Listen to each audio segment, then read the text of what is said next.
Estamos com o nosso quarto e último bloco. Na tela, olha lá, desta aula de número 6, fechamos atos, já estamos em serviços, e nós temos aí, o primeiro tópico já foi generalidades, já conceituamos serviços, já falamos sobre os princípios que norteiam os serviços públicos, e agora vamos falar aqui de classificação. É o nosso tópico 3, e vamos falar aqui da classificação. Classificação. O que é que nós temos? Você tem aí, primeiro, que quanto à essencialidade, 3.1, quanto à essencialidade, o que é que nós temos? Os serviços públicos, eles podem ser classificados como serviços próprios, também chamados de propriamente ditos, ou impróprios, próprios ou impróprios. Os próprios, propriamente ditos, também chamados, e os impróprios chamados de utilidade pública. Quem estabeleceu essa distinção, Éden? Bom, aqui ali Lopes Meireles. Qual era a ideia?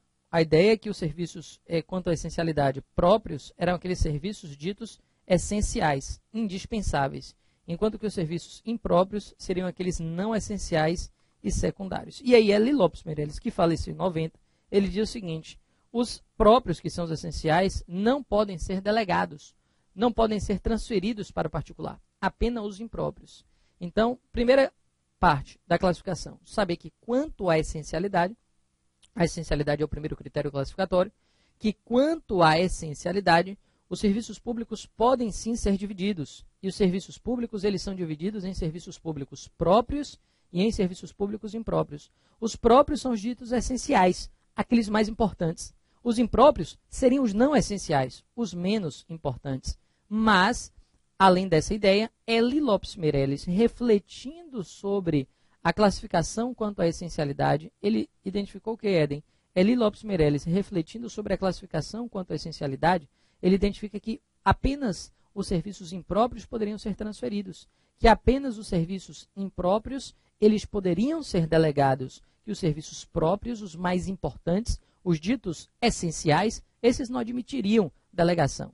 Os mais importantes, os ditos essenciais, esses não poderiam ser delegados.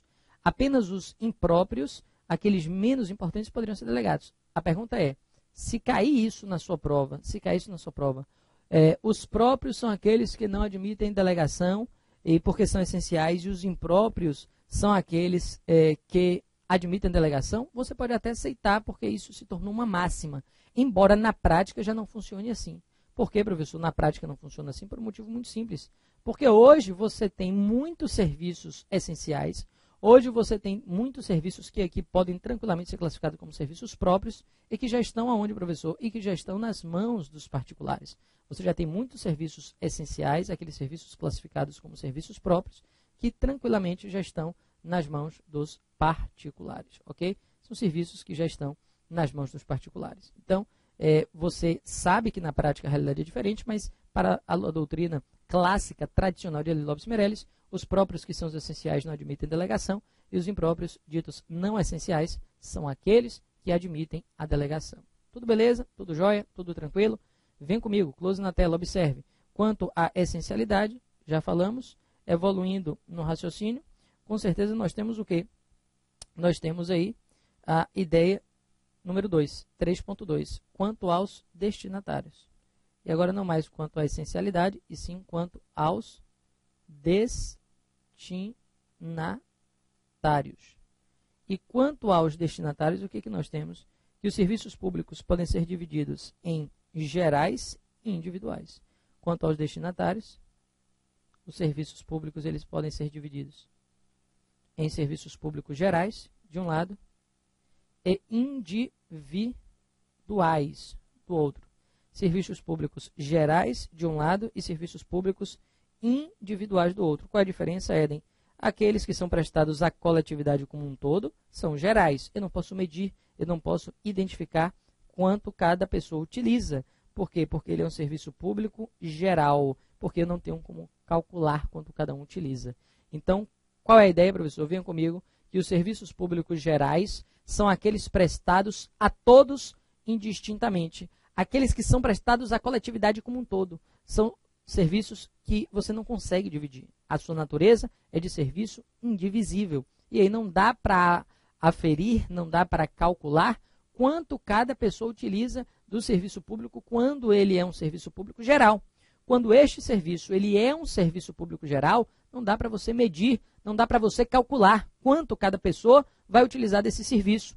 Então, neste caso, o que nós temos? Que esse serviço ele é mantido como, Éden? Essa é uma pergunta que cai muito em prova e por isso eu lhe chamo aqui na câmera 2, olha lá. Esse serviço ele vai ser mantido com a chamada Receita Geral dos Estados. A Receita Geral do Estado, com os impostos que nós pagamos de um modo geral. Eu lhe pergunto, você usou quanto de iluminação pública esse mês? Você sabe, Tiagão, quanto você usou de iluminação pública? Iluminação pública não.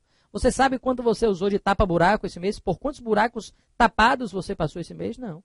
O serviço de tapa-buraco é um serviço que vai trazer uma comodidade. O serviço de iluminação pública ele traz uma comodidade. Você usou quanto de segurança pública esse mês? Que cota você usou?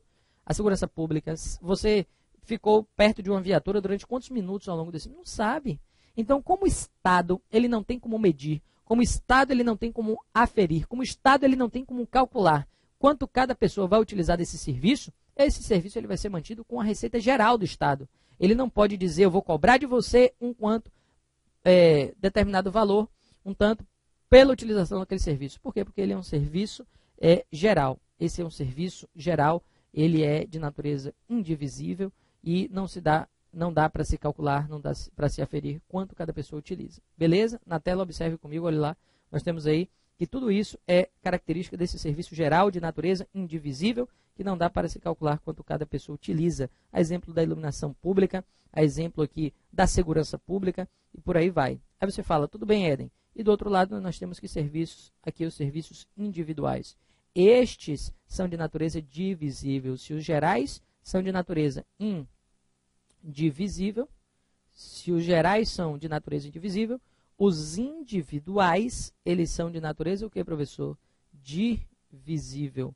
Por que eles têm natureza divisível? Porque aqui dá para aferir, calcular, medir quanto cada um utiliza. Eles são prestados individualmente. Eles têm destinatários determinados e, por isso mesmo, a sua natureza divisível me dá a possibilidade de medir, de calcular quanto cada um utiliza.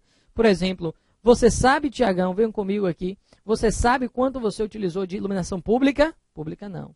Mas você sabe, Tiagão, quanto você utilizou, por exemplo, de energia domiciliar na Coelba que veio na conta? Sabe. Por quê? Quilowatts. Quilowatts. Aparece lá. Você utilizou tantos quilowatts. Ou seja, ele lhe cobra um valor pela utilização determinada, específica. Ele consegue aferir, medir, calcular, identificar quanto de energia foi utilizado e por essa energia ele vai lhe cobrar, ok? Então esse é um serviço de natureza divisível. Olha lá, esse é um serviço geral ou individual? É individual, porque ele é prestado individualmente para destinatários determinados. Só que quando a gente pensa em serviço individual, você pergunta, ele é mantido através de quê, Éden? Agora depende. Você fala, não, se o serviço é geral, ele é mantido pela Receita Geral dos Estados. Se o serviço ele é geral, ele é mantido pela Receita Geral dos Estados. Como, com certeza, eu dei o exemplo aqui da iluminação pública, da segurança pública, é Receita Geral, os nossos impostos. Mas quando o serviço é individual, de natureza divisível, que dá para você medir e calcular quanto cada um utiliza. Por exemplo, dá para você calcular, Tiago, quantos ônibus você pegou esse mês? Dá, se você pega ônibus. Dá para você calcular quanto de energia você utilizou? Sim. Quanto de água você utilizou? Sim. Porque todo esse serviço, o transporte coletivo, a energia domiciliar, o serviço de água e saneamento, dá para você identificar, dá para você aferir. A telefonia, dá para você aferir quantos minutos você falou no celular esse mês, no seu smartphone, dá para você aferir? Dá. A conta vem baseada nessa utilização ou não vem? Vem baseada na utilização. Então, meus amigos, se o serviço é de natureza indivisível, aí vem a pergunta, ele é mantido através de quê, professor? Aí a resposta é, depende. Depende de quê, Éden? Depende de outra subdivisão que nós vamos fazer. É porque dentro dessa espécie de serviço público quanto ao destinatário individual, dentro dessa espécie de serviço público, que é o serviço público individual, ele pode ser individual compulsório ou facultativo. Na tela, observe comigo, olha lá, o serviço público individual, ele ainda pode se classificar em serviço público compulsório ou serviço público facultativo. Compulsório ou facultativo. O compulsório são os essenciais, o mais importante. Se ele é compulsório, ele é mantido através de quê? Ora, meus caros, o serviço público individual, eu disse, ele pode ser compulsório, mas ele também pode ser facultativo.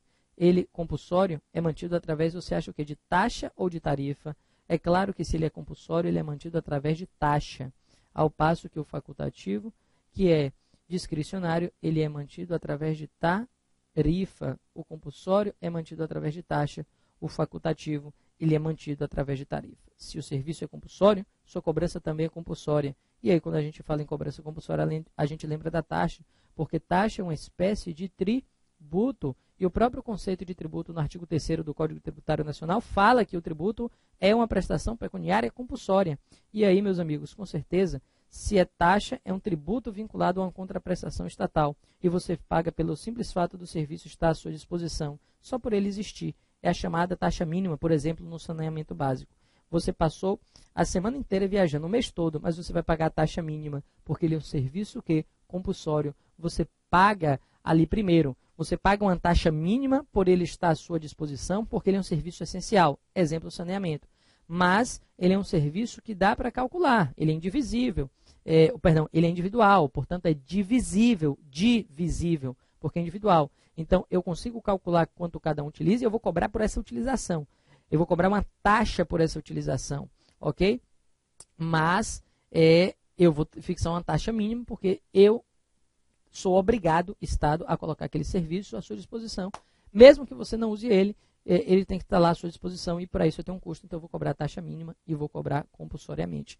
Por quê? Porque nesse caso você tem aí os serviços individuais compulsórios, que são essenciais e que estão lá. São essenciais e precisam estar à disposição dos administrados e justamente por isso o que acontece, Éden? Justamente por isso ele paga pelo menos a taxa mínima. E taxa é tributo. Taxa é tributo vinculado à contraprestação estatal. Então na tela observe, você tem aí a taxa é um tributo vinculado a uma contraprestação estatal e justamente por isso tem natureza de tributo. Do outro lado, os serviços de natureza facultativa, os serviços de utilização facultativa, eles são mantidos através de tarifa. E a tarifa, meus amigos, ela tem natureza de quê, professor? A tarifa, ela tem natureza de preço público. Tarifa tem natureza de preço público. Nesse caso, por exemplo, o caso do ônibus coletivo. Você é obrigado a pegar o ônibus? Não, você não é obrigado a pegar o ônibus. Agora, você que tem uma casa é obrigado a ter um serviço de saneamento? Então, nesse caso, você vai pagar a taxa mínima de saneamento, porque é um serviço compulsório, é mantido através de taxa. Joia?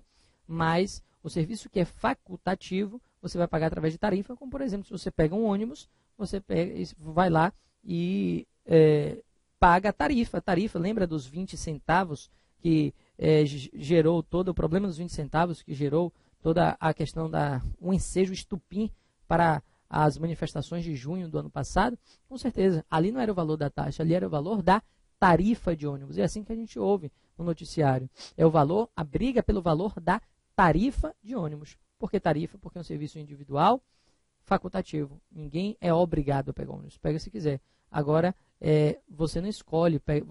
Se de um lado você escolhe pegar o ônibus, por outro lado você não escolhe que o esgoto passe debaixo da sua casa. Ele vai passar, queira você ou não.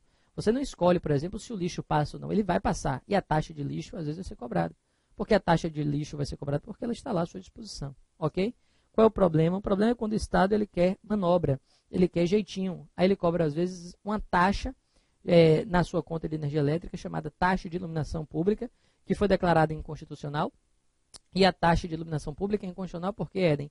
Porque, perceba, a taxa é um tributo vinculado a uma contraprestação estatal. Você paga a taxa por um serviço obrigatório, mas que você tem como calcular qual foi a contraprestação que você teve.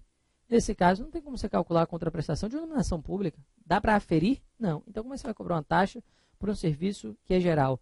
Taxa é individual compulsório. Olha lá, existem serviços gerais e individuais. E o individual compulsório é mantido através de taxa. O individual facultativo é mantido através de tarifa. O geral é mantido através de impostos. É mantido através da Receita Geral do Estado. Ele é mantido através de impostos. Ele é mantido através da Receita Geral dos Estados. Mantido através de impostos, mantido através da Receita Geral dos Estados. Beleza, meus caros? Tudo jóia?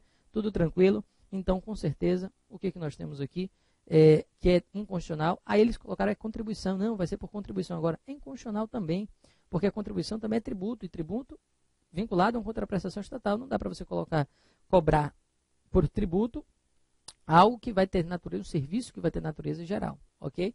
É uma coisa que está sendo discutida, mas para a prova a gente leva o quê? Olha lá, se o serviço, quanto aos destinatários, ele é um serviço geral, ele é mantido com a Receita Geral do Estado, com os impostos que nós pagamos. Porque não dá para medir, ele é indivisível, não dá para calcular quanto cada um utiliza. Mas se o serviço é individual, aí ele é divisível, dá para você medir, dá para você calcular quanto cada pessoa vai utilizar. E neste caso, o que nós temos? Você tem que, se ele for compulsório, ele vai ser mantido através de taxa, porque taxa é um tributo compulsório, taxa é tributo, tributo é algo compulsório, né?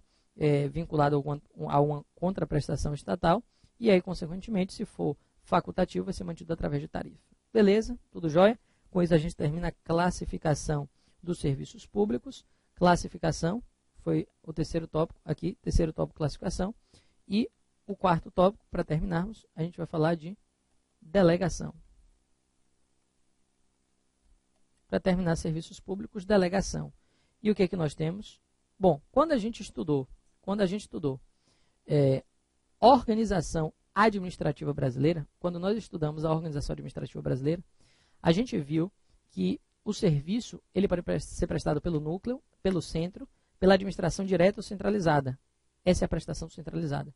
Mas vimos também que o poder público, para melhor prestar os serviços, ele decide descentralizar, ele decide transferir, ele decide passar a prestação desses serviços para outras pessoas.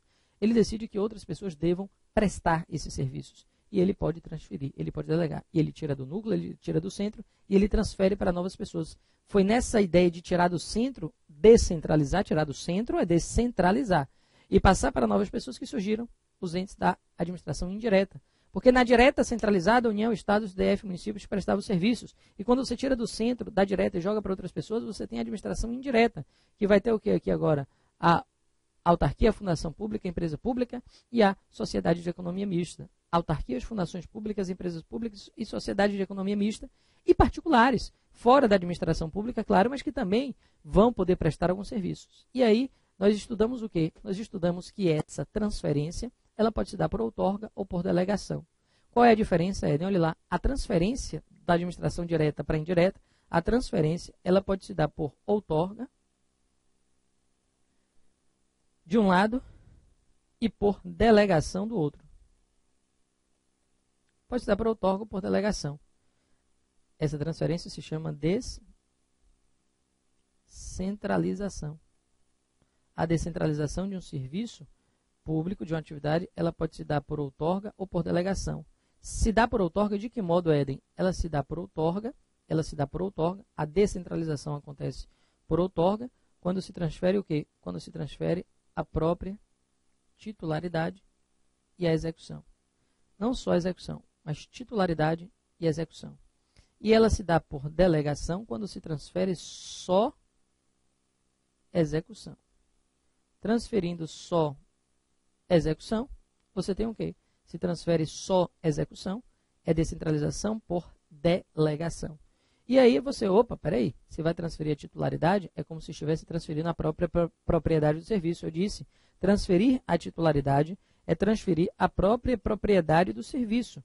E a propriedade, a titularidade do serviço não pode sair das mãos do poder público, não pode sair das mãos do poder público. O que nós temos?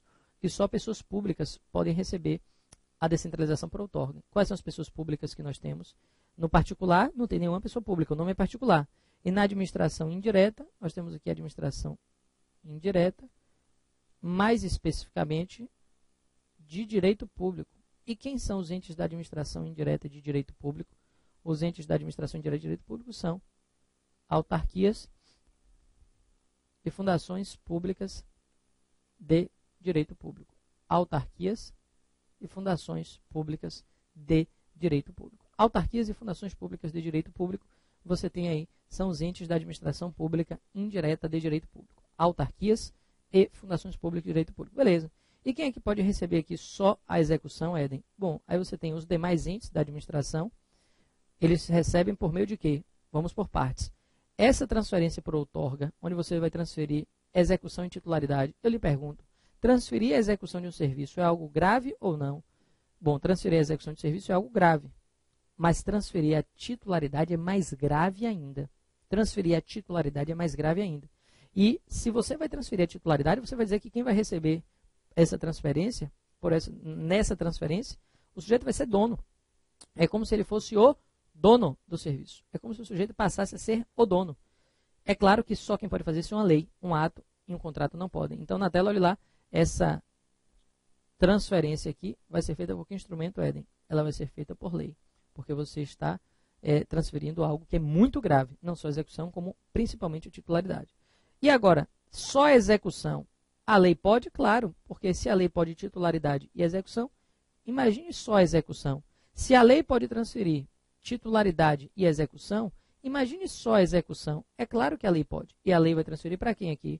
Para empresas públicas, sociedades de economia mista e fundações públicas de direito privado, ou seja, para as pessoas de direito privado, a lei vai transferir para as pessoas de direito privado da administração pública indireta. Quem são as pessoas de direito privado da administração pública indireta? Empresas públicas, sociedades de economia mista e fundações públicas de direito privado. O contrato pode descentralizar, Éden? Pode. Pode delegar? Pode. Delegar só a execução. E o contrato vai fazer isso para quem? Olha lá o nosso assunto caindo aqui.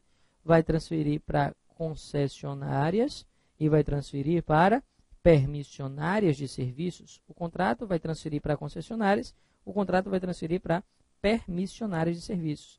E um ato pode transferir, Éden? Um ato administrativo pode ser responsável por essa transferência? Pode, porque para concessão e permissão eu preciso de contrato, mas para autorização de serviço, eu não preciso de contrato, basta um ato. Então, onde é que entra o nosso assunto aqui? Quando eu vou ter uma descentralização, quando essa descentralização for por delegação, porque ela não vai transferir titularidade, ela só vai transferir execução, e transferindo execução, ela vai transferir execução para quem? Transferindo execução, ela vai transferir para as pessoas da administração indireta de direito privado, e se é para administração, vai por meio de lei. Para concessionárias e permissionárias particulares, contrato. E para autorizadas ou autorizatárias, também, agora por meio de ato, que é mais simples ainda. Então, nós estamos estudando o que aqui? Formas de delegação. Só que a delegação aqui, meus amigos, é uma delegação no sentido técnico da palavra, e não no sentido só de transferência. Se eu colocasse o nome desse tópico aqui, transferência dos serviços, pronto. Aí você poderia me perguntar, como é que se dá a transferência? Se dá pelo instituto da outorga ou se dá pelo instituto da delegação? A transferência, nesse caso, vai se dar pelo instituto da delegação. Então, quando eu falo aqui de delegação, é no sentido de transferir, a técnico da palavra. Só que agora eu respondo essa pergunta, como é que se dá essa delegação, como é que se dá essa transferência? Eu respondo tecnicamente pelo instituto da descentralização por delegação. Se dá essa transferência pelo instituto da descentralização por delegação. Pelo Instituto da Descentralização por Delegação. Beleza, meus caros? Tudo jóia? Tudo tranquilo? E aí você tem a concessionária e as permissionárias e ainda, além delas, as autorizadas ou autorizatárias de serviços. Beleza? Tudo jóia? Tudo tranquilo? Evoluindo no raciocínio, o que é que nós temos, professor?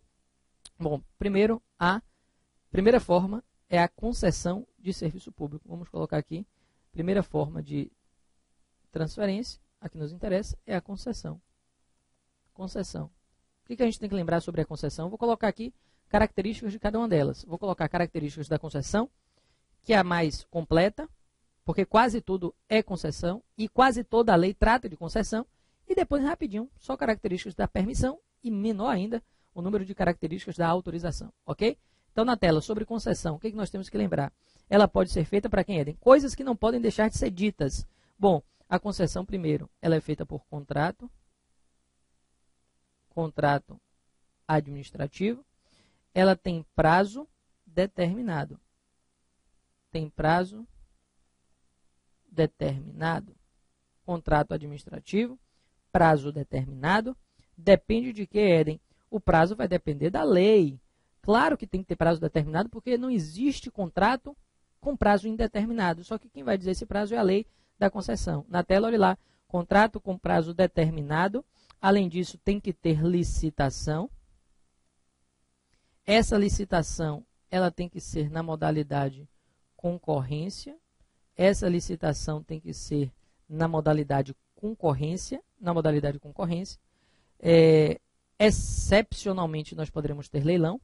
É bem verdade. Excepcionalmente, a gente pode ter leilão. Quando é que a gente pode ter leilão? Se o serviço está inserido no Programa Nacional das Desestatizações ou das Privatizações, a gente teve leilão, como, por exemplo, na telefonia. A descentralização, a concessão de serviço público de telefonia foi feita por leilão. Vocês acompanharam na televisão o leilão da telefonia. Então, olha lá, características da concessão de serviço público. É contrato administrativo com prazo determinado na lei específica do serviço. Tem que ter licitação, a modalidade é concorrência, mas se o serviço estiver no Programa Nacional das Privatizações, pode ser leilão. E, além disso, o que, que nós temos? Nós temos aqui a necessidade de autorização legislativa específica. Autorização legislativa específica. Necessidade de autorização legislativa específica. E aí, meus amigos, você poderia perguntar, Éden, e como é que se dá a responsabilidade? Se uma concessionária, ela causa um dano, quem é que paga? Quem é que responde? Bom, quem responde é a empresa. Se ela causou prejuízo, ela paga, a empresa paga. Se ela não paga, o Estado pode pagar? Sim. Então, a responsabilidade aqui da empresa, a responsabilidade da concessionária, ela é uma responsabilidade primária. Mas por quê? Porque primeiro paga ela. Mas se ela não paga, o Estado que resolveu transferir para ela, para a empresa, ele é chamado de responsabilidade? Só que a do Estado vai ser subsidiária.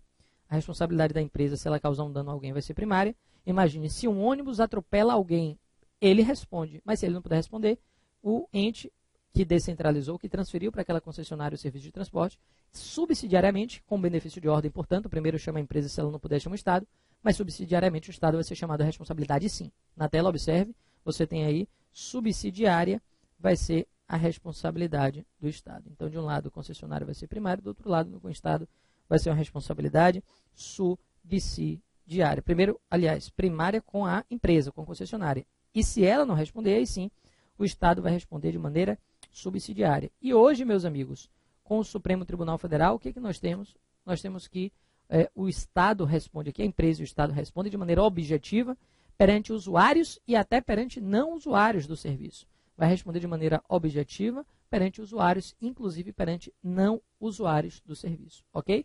Perante usuários, inclusive perante não usuários. Algumas características da concessão. Eu disse, contrato administrativo, prazo determinado em lei específica, licitação na modalidade de concorrência, excepcionalmente leilão, se o serviço está no programa de privatização, precisa de autorização legislativa específica, se causar dano, ela, empresa concessionária, responde, primeiro, portanto, é primária. Se ela não puder responder, o Estado que resolveu descentralizar, fazer a concessão, ele é chamado subsidiariamente, mas ambas as responsabilidades da empresa e do Estado, elas são objetivas, artigo 37, parágrafo 6º, e, com certeza, perante usuários e hoje, na jurisprudência do Supremo, também perante não usuários do serviço. Faltam coisas sobre a concessão e ainda falta permissão e autorização. Eu começo a aula 7, que eu vou gravar daqui a pouco. Você vai ver pela própria estampa, daqui a pouco eu já inicio a aula de número 7. Eu termino concessão, como tem acontecido nas aulas, termino o assunto logo no início da outra, e aí a gente já parte para um novo assunto. Beleza? Muito obrigado, um beijo no coração de todos. Jesus acompanhe, até a próxima, se Deus quiser. Tchau.